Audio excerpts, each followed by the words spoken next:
Yeah, you need an initial hole. I don't care if my pants get wet. Where's the lid? Welcome in to Keep It About Ball, bitch. Just a splash. Shitbag lizard people. Bro's QB2 is Aiden O'Connell. Fuck Sean Payton. Actually, when you add up the pick value, when you crunch the numbers, who the fuck's Jennifer? All right, and welcome into Keep It About Ball. I am Zach here today to continue the Vet Value series. Today we are talking about Taylor Swift's girlfriend, Travis Kelce. Anyone listening is probably well aware of my off-field views and opinions of TK and his master for that matter. But we're going to try and keep that set aside and keep it about ball here. Travis will turn 37 at the beginning of next season. Coming off a season, I must admit that I slept on a little bit. It was not vintage Kelce, but he was one of the more consistent options at a position that, as usual, was kind of top-heavy. According to Sleeper, there was 16 tight ends to average double-digit points this year. Excuse me. And when you hear that, you think, hell yeah, awesome, that's crazy, but hell yeah. And then you look at it, and you see 5 of them averaged 10 points, and 5 of them averaged 11 points. That leaves just 2 guys in the 12 PPR range, which is Dallas Goedert and, drumroll, Kyle Pitts. We finally get a top 5 season from Mr. Pitts, and it's 12 PPR. 12 PPR. He finally finishes number 2 in total fantasy points at the position, and it's 12 fantasy points per game. Pretty disappointing. So it just and that kind of sums up the state of the tight end position, I think, better than me saying it's top heavy. And what's even more to say about the position is that the number 4, 3, and number 2 tight ends all missed, as far as points per game, I should say, all missed 5 or more games this year. That would be Brock Bowers, Tucker Kraft, and Sam Laporta. So, just tight end just fucking sucks, dude. And we're all like, tight end premium, let's do more tight end. And it's no wonder we got to juice the points to have fun with this position and goof around with it to have fun. But all that to say, like I said, we did not see vintage Travis Kelce this year. Him playing every game and having what I would consider personally at the position, like in standard PPR, only 2 dud games. That's less than 8 PPR at tight end. At 8 PPR for that position for tight end, I can feel like, okay, you did the bare minimum to get me by. Do I need to look for something else? Maybe. And you kind of start looking at it, but you're like, I think I got enough from him this week. Unless you're talking, you've got Brock Bowers, Trey McBride, that kind. Unless you've got that tier of tight end, I can get by with 8. We only had 2 games less than that this year, and it was just a pretty consistent. Low key, he qualified as a set and forget tight end this year, which I was not anticipating and did not realize was happening during the season. He was number 3 in total PPR points on the year as well. Like I said, Kyle Pitts was number 2 by about 17 points. And Trey, of course, was number 1. And he was ahead of Kyle Pitts by about 115. You gotta love it, especially as someone who owns Trey in 100% of Dynasty leagues. But so we've looked at what Travis did last year. Let's go ahead and assess, like his value for now and in the future, though, kind of based off that a little bit. And of course, his whole track record. I think for myself, his trade value is pretty cooked with the age plus position.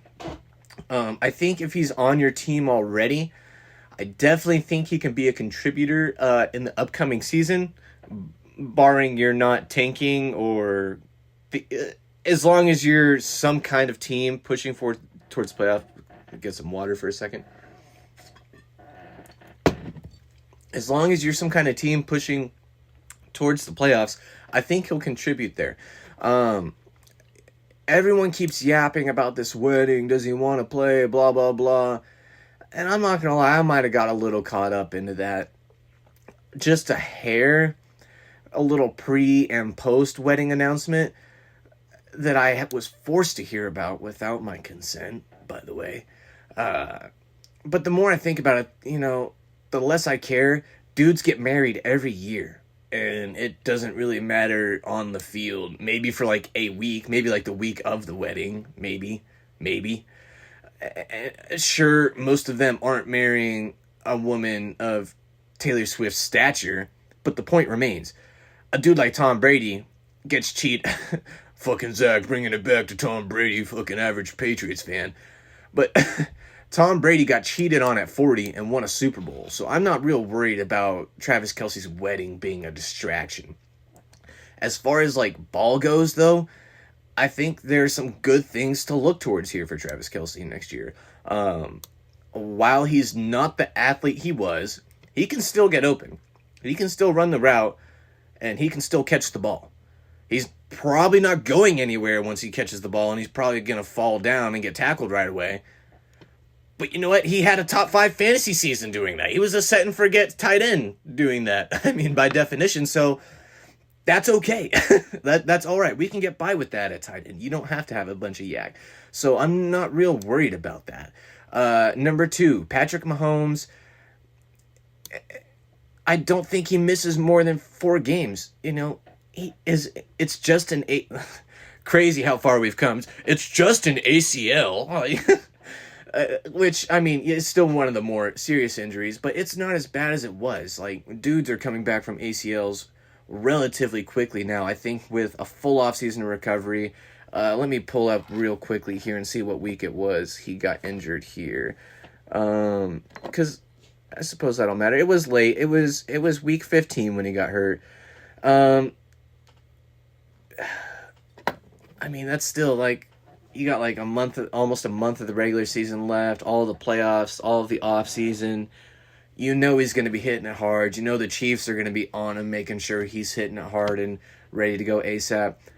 My prediction is he starts the season on the pup, misses the first 4 games just to get 100%. If it were a Super Bowl game, he probably plays week 1 type deal, but they're not going to chance it type deal just because he's not quite 100. I think they give him that last month, you know, get ready, come off the pup.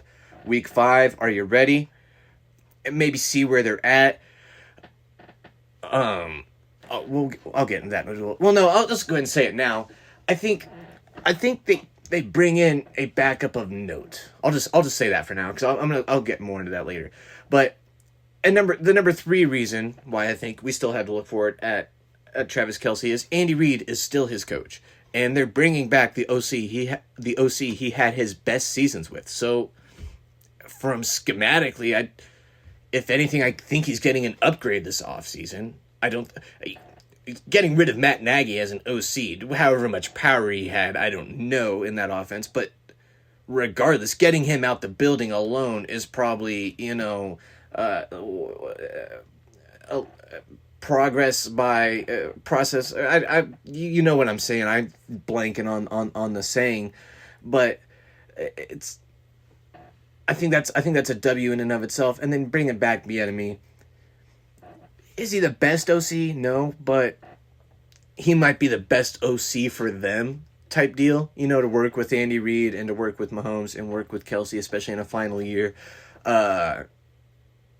It's always fuck the Chiefs, and especially Travis Kelce. But it is like kind of cool, even as a hater, to kind of like see him coming back. They're getting the gang together for one last run next year. You know, the young guys are trying to take over the AFC, and here comes the Chiefs again next year. I can already see. I see the script panning out already. Yeah, but that's here nor there. The number 4 reason, and maybe the biggest reason, I'll pull back on the biggest reason, but the number 4 reason is I'm not worried about it, or I'm not worried about it, but I don't think there's anyone there to take his job, and I don't think they bring anyone in to take his job. So the Chiefs have so many other things they could address. I shouldn't say so many, but they do have plenty of spots to address. They need linebacker help. They need secondary help. You could probably give Chris Jones another piece to give him a hand. I mean, he's not getting any younger either. They probably, I would predict, gonna need some wide receiver help. Rashee Rice, even if he doesn't get suspended for whatever the most recent event was, don't care, whatever, you dumbass, I don't even care, just dumbass. He'll probably get bored and go do something dumb again this offseason. Even if he gets suspended, he still might get bored and go do something dumb and extend his suspension this offseason. Rashee Rice is really, I don't want to get too off on Rashee Rice, but that's a whole mess, and I cannot make up. I have him in one of my dynasty leagues, and I just cannot. I see the upside. I'm like, damn, I just do not want to sell. I really want to, like, because you see it and you're like, oh my god, I could be so good with this guy if he would just not be so fucking dumb and just stay on the field. Like, fuck. Like, I would be less frustrated if it was injuries. But, like, pull your head out your ass, dude. Anyways, we're not here to talk about Rashee Rice. But regardless, they're probably going to need to add a receiver, you would think, because Worthy, it's looking like, he's probably, in his best seasons, a high-end number 3 guy, a deep threat, probably best suited playing with, a guy who's going to dominate the slot, a guy who's going to dominate, an X alpha type guy, and then letting him just kind of, be a deep threat, maybe scheme up some one-on-ones here and just let him burn a third string quarterback down the field or something like that. I kind of think that's where his bag's going to ultimately be, which I think if the Chiefs add the right number 2 guy, and if Rashee is there and playing, could easily happen next year. And if all that happens, I think that only makes it easier for Kelce, except everyone's going to have to be covering down the field, and they're going to like, okay, well, we'll give the underneath to Kelce since we can just flock to him and tackle him pretty much instantly. He's not going to juke us. He's not going to break the tackle like he used to. They might allow more to him, kind of type deal. But that's kind of getting way out into there, and what if, but if, and if kind of type deal. But like I said, they've got all this to address. I don't know that I see them really worrying about tight end this year. I think they probably just worry about it after he goes next year. You look at the rosters the tight ends on the roster, and it's Jared Wiley, Noah Gray, and Robert Tonyan. Like, I'm not worried about those guys. Noah Gray's all right. Jared Wiley's an okay piece. They have cool roles. Especially within that offense. But I don't think that they're not the future. They're not the future of the offense. They're not the next tight end that they want to pass the mantle on. I don't think. I think they're that backup tight end stays with the same team for most of their career. Fan base fucking loves them, even though they have 30 catches a year. They sell a shit ton of jerseys just because people fuck with them because they do all the dirty work type shit. And I don't see them drafting one just because I think they draft a running back. I think they use their best picks on running back. Maybe some offensive line depth. Maybe add to the secondary. Add to the defense. Spags needs some reinforcements if we're gonna keep it real. He can't do it all. He can't do it all. You can't scheme up talent. Like you can scheme like a motherfucker, but if you don't have the right people to run the scheme and to do it, it's not gonna work. Not that the Chiefs defense was like ass last year and they gotta do something to that, but if they want to get back to that championship level, they probably need to add some pieces in the secondary and in the linebacking core. And then, so I think they do that. That's probably where they spend their money as well. Maybe they draft a late round tight end. And maybe, I don't think so. I think if anything, they maybe bring a guy in. I don't know what the contract situations are for these guys on the team. Here, I'll pull up the contracts while I'm going here, but some of the guys that I was looking at that are free agents coming up this year that ultimately would have potential Chiefs expiring contracts would have just would be there available. You're looking at Kyle Pitts, I don't think so. Just probably going to be too much money when they still have Travis Kelce. He's not making chump change. You have these other spots you need to address, especially within the pass catching department. And you're bringing back a guy who's very familiar to help scheme up with Kelce, and I just don't think that's something they're going to go spend a bunch of money on. And whoever gets Kyle Pitts he's the cream of the crop this year as far as tight end goes between the draft and the free agents, since it's not the greatest draft class for tight ends either. That's who's gonna that's the top of the market, the available market this year. After that, you're looking at like Isaiah Likely, who I could maybe see ending up there. I can kind of low-key kind of hear Mitch Holtis, going on about Isaiah Likely, blah blah blah, and maybe that's just because the Chiefs and the Ravens have played so much. I've heard him say Isaiah Likely's name so much. He kind of gives me a Chief. I just don't think so. Yeah, I just don't think so. I've heard a lot of people say like maybe Miami, and from what I've heard about that, it checks out. It checks out. I've admittedly not followed Isaiah Likely a ton this offseason. But after that, the free agents, you're starting to look at the Chig Okonkwo, Dallas Goedert tier. And Chig, I think of all the free agent guys, would maybe be the most likely. I've got this contract page pulled up. It even sorts by position. Awesome. So let's sort by tight end. So it looks like Travis Kelce is an unrestricted free agent. Made $17 million last year. He's not going to get paid that again, but he's not going to make nothing. I would imagine he does come back. I don't think he retires. He's obviously not going to go anywhere else. I would predict probably like 13, 14 million, I would guess. And then Robert Tunyon's a free agent. So Wiley and Gray are both on the roster. We're not worried about Tunyon anyways. Man, if Wiley and Gray are both there and they're both under contract for next year, I just don't see it. Especially with the tight end market being what it is. Unless Chig Okonkwo comes to them saying, hey, I'll take the team-friendly deal. I've been in Tennessee. I'm tired of losing. This shit sucks. I came here to, I came to the league to win Super Bowls. I want to be a winner,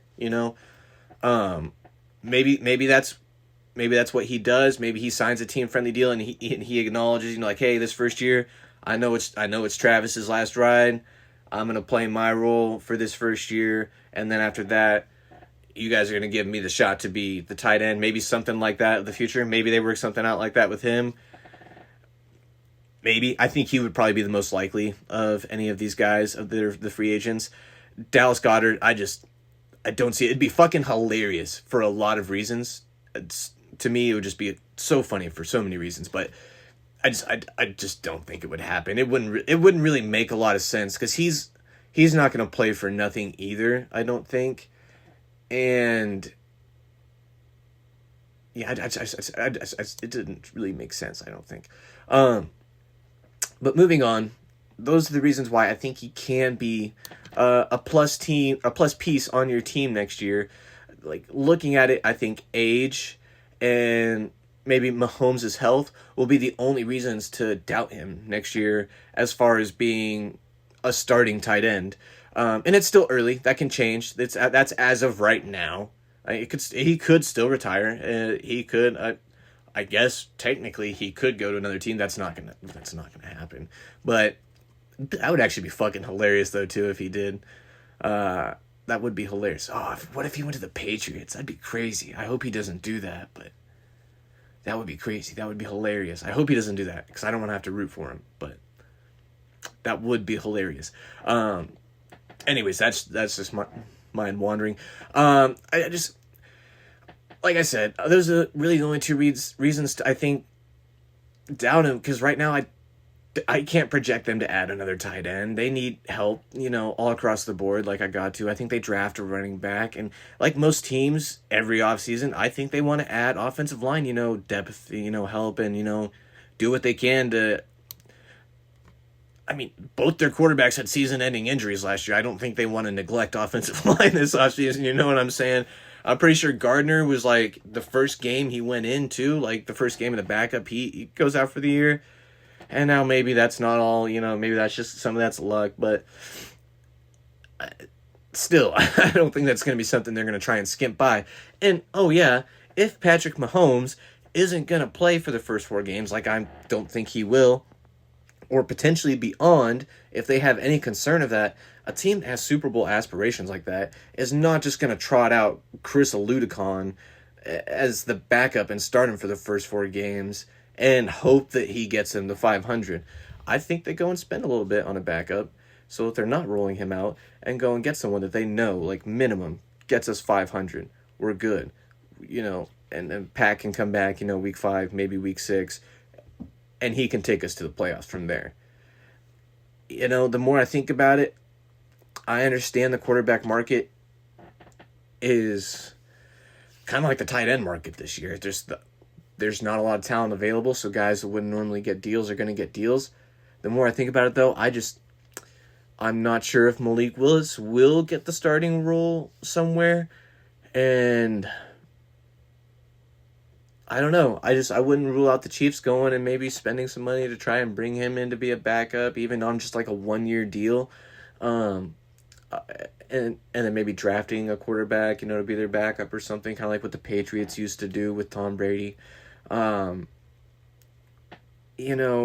after that, but it's just, yeah, where was I? Yeah.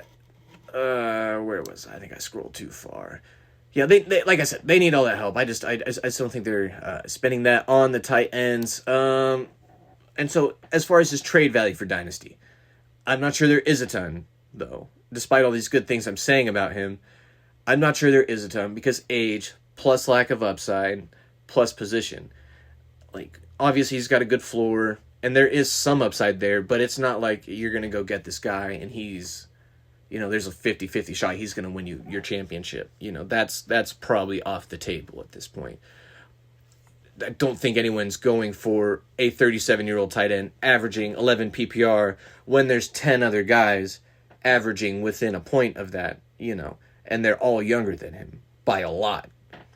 I think if you're looking to move him, your best hope is to get like a last round pick, whatever that is in your league, like a 3rd round pick, a 4th round pick, and it's probably going to be from someone later in the round, probably, if we're going to be honest.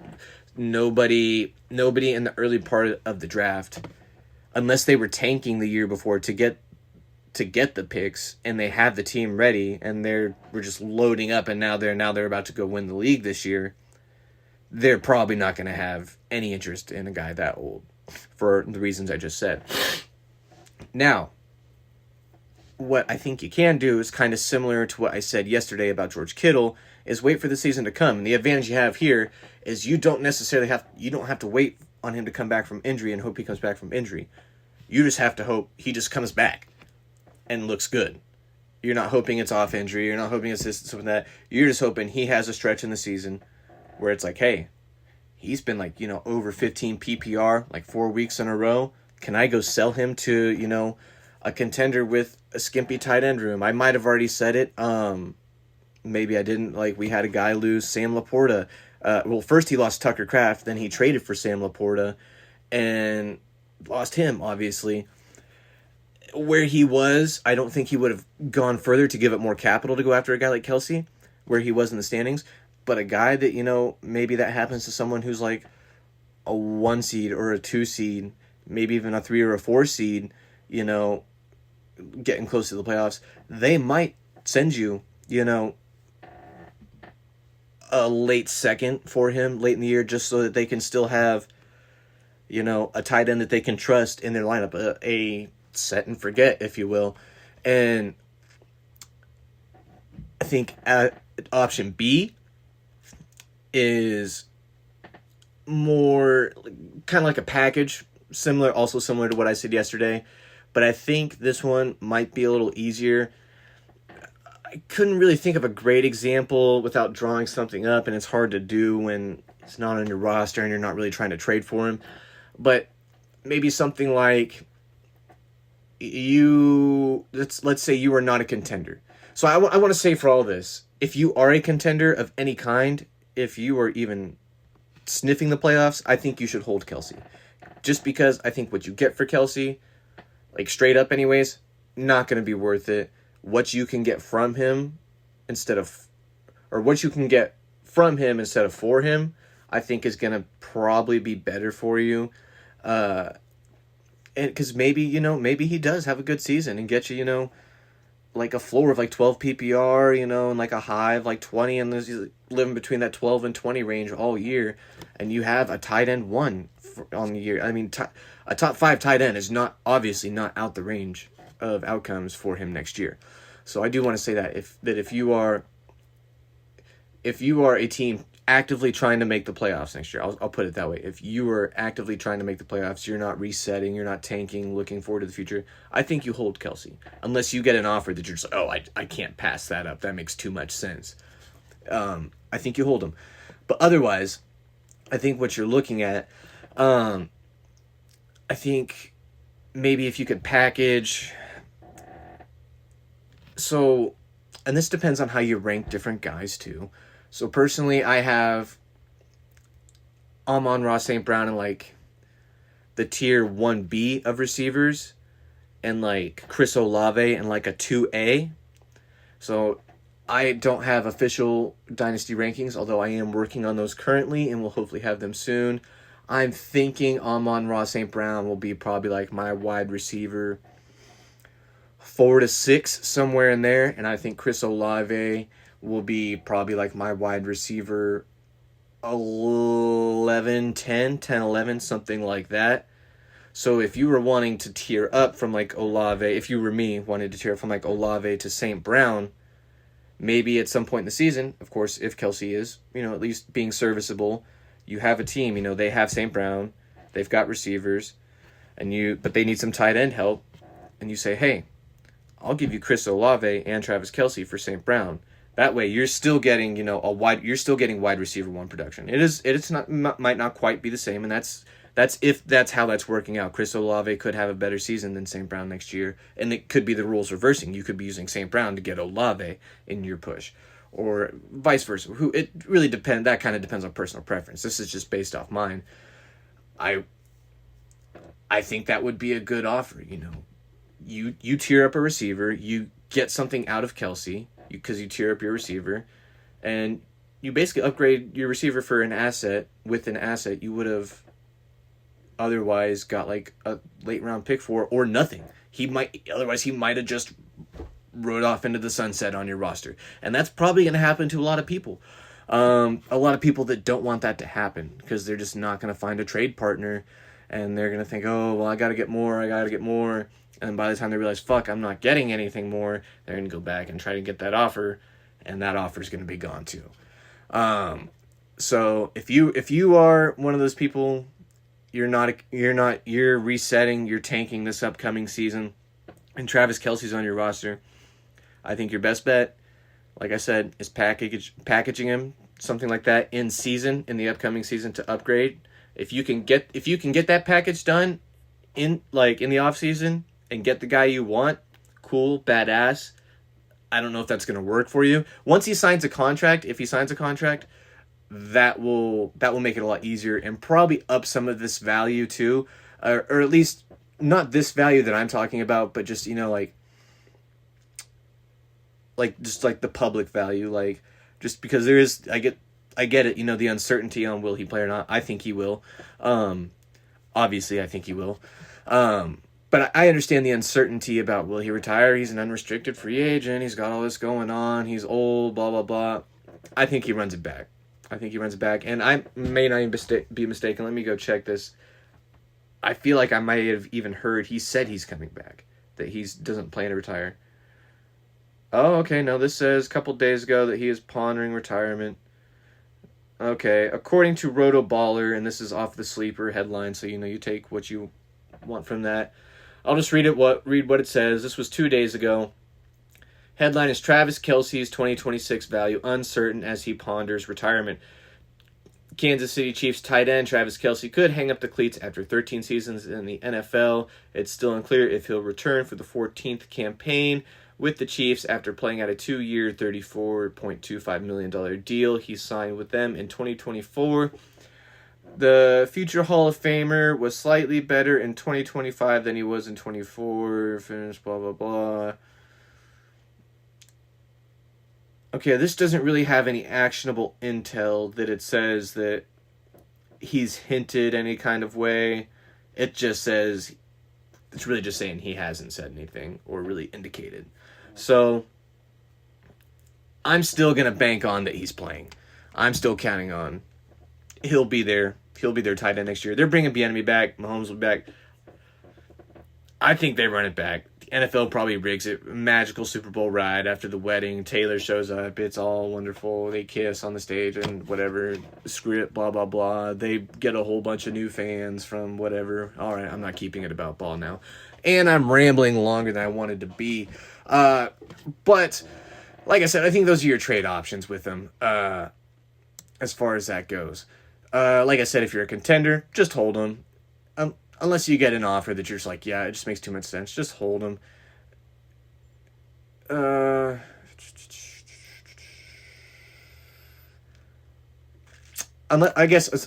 Unless I did have this in here too. Unless your tight end room is just completely set up for the future. You've got McBride. You've got whoever tight end 2 on your roster might be. Well, let's just look at the tight ends. We got them pulled up right here. And also, random, not related, but if you did not know, kind of related actually, not tight ends, rookies are available on the Sleeper app now. They are popping up in the ADP and available in the draft room, so that is exciting.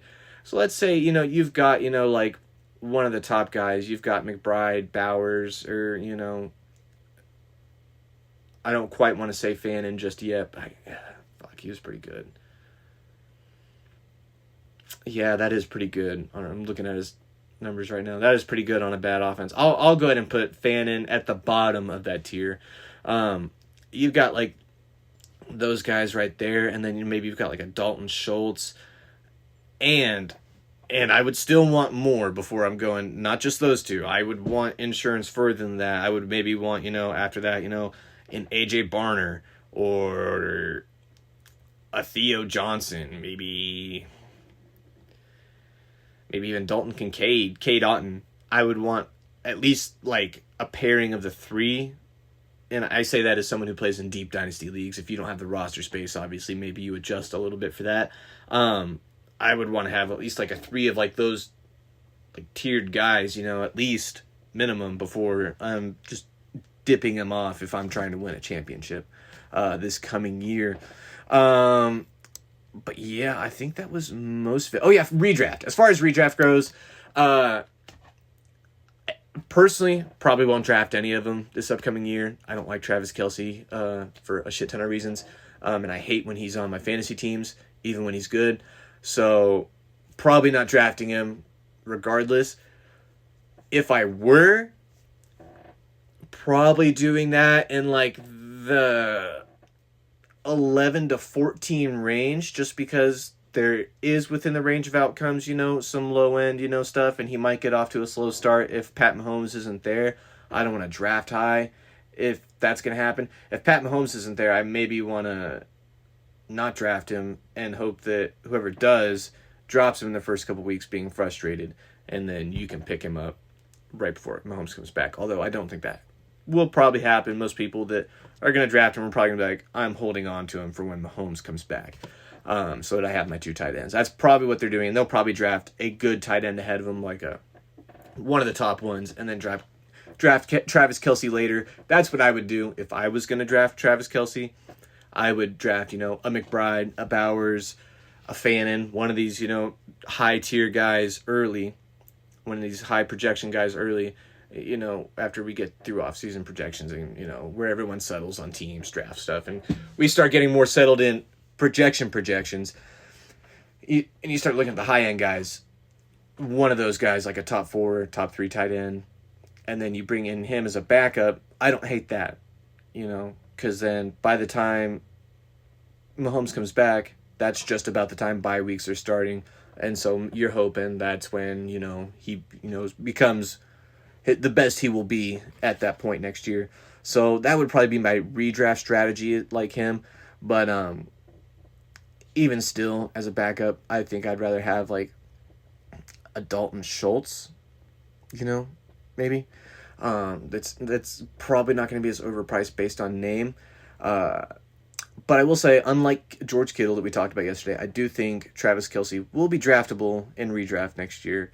And it would just be in the later rounds when you're filling out rosters and doing backups. So in conclusion, he is a hold unless, of course, you are rebuilding, in which case I would package him and try and tier up in season if you can, in the off season if you can, but it's probably going to be in season. But hold him, because what you'll get for him isn't going to be great either if you just trade for him straight up if you're a contender. And neither what is what he'll give you, but it's a little safer. It's a little safer what he'll give you, I think, than trying to sell him and what you may get for him, unless you're getting a known commodity for him. Yeah, so thus far we've ranked 2 tight ends, Travis Kelce and George Kittle. Next will be Derrick Henry, and we will follow that up with Alvin Kamara. And round that out, the vet value series, as I am calling it, we'll round that out with Mike Evans. So make sure you tune in for all of those, and make sure you tune in to our NBA trade deadline pod, which we will be recording tonight. I will be with Brady and Reed getting some ZBR action going on tonight. We're going to talk about the NBA trade deadline. Plenty going on to talk about. We'll probably talk some NBA fantasy too. Fantasy basketball. So very excited for that. Make sure you check that out if you are into the NBA. That is going to be it for this pod, though. Please make sure you subscribe wherever you are listening. Follow the show on X at Keep It About Ball. We will be doing live streams there real soon again. And peep our affiliates in the show notes. That's it for me today. I'll catch you guys tonight. And don't forget, nothing changes if nothing changes. See ya. Shitbag lizard people. Bro's QB2 is Aiden O'Connell. Fuck Sean Payton.